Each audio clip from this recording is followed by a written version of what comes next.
Hello दोस्तों, स्वागत है आपको हमारे यूट्यूब चैनल ई पॉलिटिकल साइंस नॉलेज पे। पॉलिटिकल साइंस की एक और डिबेटेबल टॉपिक के साथ हम हाजिर हैं आपके सामने। तो चलिए आज समझते हैं एक और नई कंसेप्ट को। Procedure established bye law and due process of law के बीच में क्या डिफरेंसेस है, इन दोनों में क्या डिफरेंसेस है, ये जानने के लिए हमें सबसे पहले ये जानना ज़रूरी है कि प्रोसीजर एस्टैब्लिश्ड बाय लॉ क्या है and due process of law क्या है। तो चलिए पहले देखते हैं प्रोसीजर एस्टैब्लिश्ड बाय लॉ क्या है। Procedure established by law, procedure established by law क्या है? अगर एक लॉ पार्लियामेंट में सारे करेक्ट प्रोसीजर के थ्रू पास हो जाता है, उससे हम एक वैलिड लॉ मानते हैं।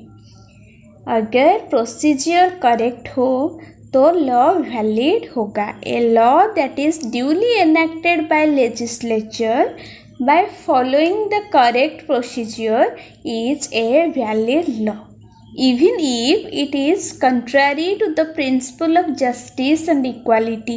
चाहे वो लॉ जस्टिस एंड इक्वालिटी के विरुद्ध क्यों ना हो, अगर प्रोसीजर सही हो, करेक्ट प्रोसीजर के साथ वो लॉ को बनाई गई हो, तो वो लॉ एक वैलिड लॉ होगा।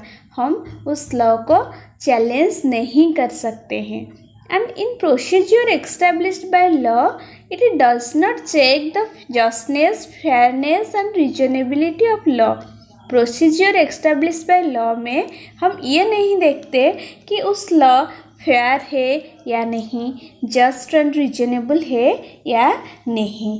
इंडिया में लॉ बनाने की एक करेक्ट प्रोसीजर है, जैसे कि सबसे पहले एक ड्राफ्ट तैयार किया जाता है जिसको हम बिल कहते हैं। वो बिल को हम पार्लियामेंट की दोनों हाउस में पास करते हैं, जैसे कि अपर हाउस, लोअर हाउस में, लोकसभा राज्यसभा में। वो बिल पास होने के बाद हम उसे भेजते हैं प्रेसिडेंट के कंसेंट के लिए। अगर प्रेसिडेंट साइन कर देते हैं वो बिल पर, वो बिल एक्ट और लॉ बन जाता है। एंड उस प्रोसीजर से जो भी लॉ बनाई गई है इंडिया में, वो सारे लॉ वैलिड कहलाएगा under procedure established by law. अगर प्रोसीजर सही है तो लॉ भी सही है, वैलिड है। हम उस लॉ को कहीं पे चैलेंज नहीं कर सकते हैं। एंड वो law just, reasonable and fair हो या ना हो, उसे हम वैलिड ही मानेंगे।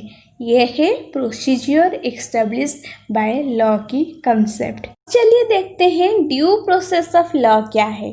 ड्यू प्रोसेस ऑफ लॉ ये कहता है कि लॉ बनाने की प्रोसीजर तो सही होना ही चाहिए, उसके साथ साथ वो लॉ एक fair, just and reasonable law भी होना चाहिए।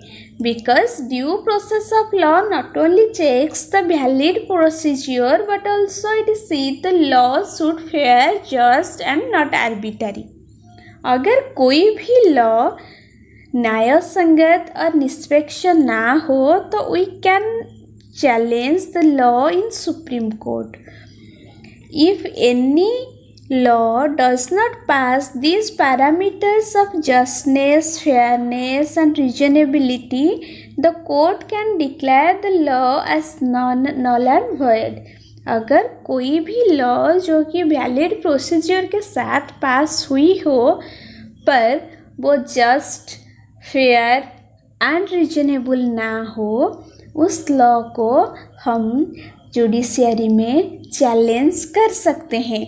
अगर जुडिशियरी को भी ये लगे कि वो लॉ निष्पक्ष आइन नहीं है, तो जुडिशियरी उस लॉ को नल एंड वॉइड और इनवैलिड घोषित कर सकती है। चलिए देखते हैं procedure established bye law and due process of law के बीच में क्या क्या अंतर है। What are the major differences between procedure established by law and due process of law? First, we can see procedure established by law is a narrow concept, whereas due process of law is much wider concept than procedure established by law. Procedure established by law जो है वो सिर्फ procedure के ऊपर ही focus करता है, procedure के basis पे एक लॉ को वैलिड करार देती है। पर ड्यू प्रोसेस ऑफ लॉ जो कि प्रोसीजर के साथ साथ लॉ की जस्टिस, फेयरनेस एंड रीजनेबिलिटी को भी चेक करता है। तो इनमें से ज़्यादा वाइडर कंसेप्ट कौन है? ड्यू प्रोसेस ऑफ लॉ है। प्रोसीजर एस्टेब्लिश्ड बाय लॉ एक इंग्लिश कंसेप्ट है जो कि ब्रिटेन की एक कंसेप्ट है, procedure established by law. And due process of law एक अमेरिकन कंसेप्ट है जो कि ओरिजिनली अमेरिकन कॉन्स्टिट्यूशन में पे तो नहीं था, पर 5th एंड 14th अमेंडमेंट के थ्रू वो अमेरिकन कॉन्स्टिट्यूशन में ऐड कर दिया गया। And third difference is in procedure established by law, parliament is supreme. The supreme power is in the hand of parliament. अगर कोई लॉ पार्लियामेंट में एक सही प्रोसीजर के साथ बनाई गई हो तो उसे कोई भी जुडिशियरी चैलेंज नहीं कर सकती है। पर ड्यू प्रोसेस ऑफ लॉ में ऐसा नहीं होता है। यहाँ पे जुडिशियरी के हाथ में सुप्रीम पावर होता है, क्योंकि अगर कोई भी law just, reasonable and fair नहीं हो तो जुडिशियरी चाहे तो उस लॉ को इनवैलिड घोषित कर सकती है। एंड सबसे इम्पोर्टेंट बात यह है कि प्रोसीजर एस्टेब्लिश्ड बाय लॉ सिर्फ प्रोसीजर के ऊपर फोकस करता है। अगर प्रोसीजर सही हो, लॉ बनाने की जो प्रोसीजर होती है अगर वो प्रोसीजर सही है तो लॉ भी सही है और वैलिड है, उसे हम चैलेंज नहीं कर सकते, उसे हम बदल नहीं सकते। पर ड्यू प्रोसेस ऑफ लॉ क्या कहती है? वो कहती है प्रोसीजर तो सही होना चाहिए, प्रोसीजर भी करेक्ट हो, उसके साथ साथ वो लॉ भी रीजनेबल हो, फेयर हो एंड जस्ट हो, सो दैट हम ड्यू प्रोसेस ऑफ लॉ को ज़्यादा वाइडर कंसेप्ट कहते हैं, ज़्यादा बेहतर कंसेप्ट कह सकते हैं। तो इन दोनों में से डिफरेंस क्या है हमें पता चल गया। अब हमारे दिमाग में ये क्वेश्चन आता है कि इंडिया में इनमें से कौन सी वाली डॉक्ट्रिन चल रही है? इंडिया में प्रोसीजर एस्टेब्लिश्ड बाय लॉ है या ड्यू प्रोसेस ऑफ लॉ है? तो चलिए जानते हैं इंडिया में इन दोनों में से कौन सी कंसेप्ट लागू है। India adopt procedure established by law rather than due process of law. Bharat में प्रोसीजर एस्टेब्लिश्ड बाय लॉ को अपनाया गया है।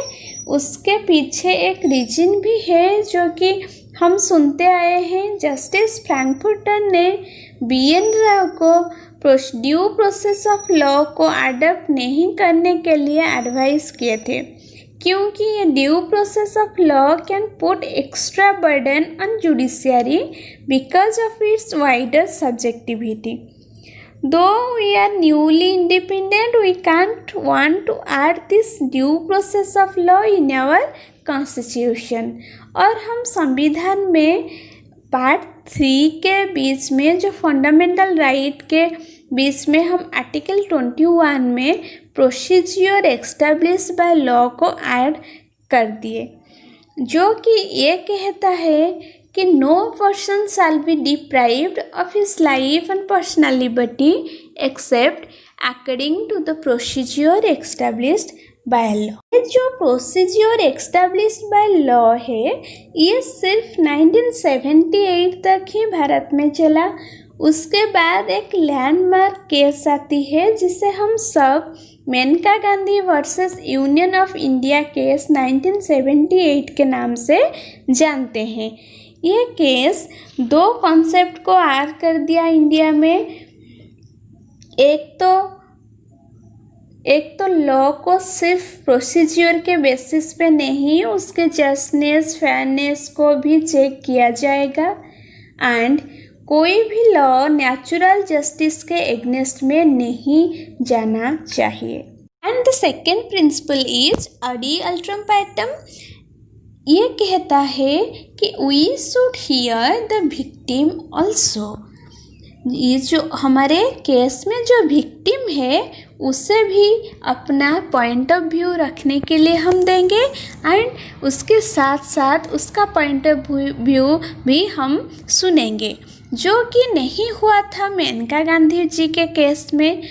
उनके पासपोर्ट को सरेंडर करने के लिए कहा गया और उन्हें उसका रीजन भी नहीं बताया गया। उसके बाद वो फिर चली गई सुप्रीम कोर्ट में एंड हमारा ये जो case, landmark case Maneka Gandhi versus union of India, ये केस उसी का ही रिजल्ट है।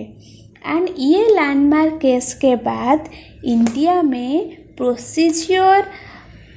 प्रोसीजर एस्टेब्लिश्ड बाय लॉ की जगह आ गई procedural due process of law, जो कि procedure established by law and due process of law की एक मिक्सचर कहलाती है।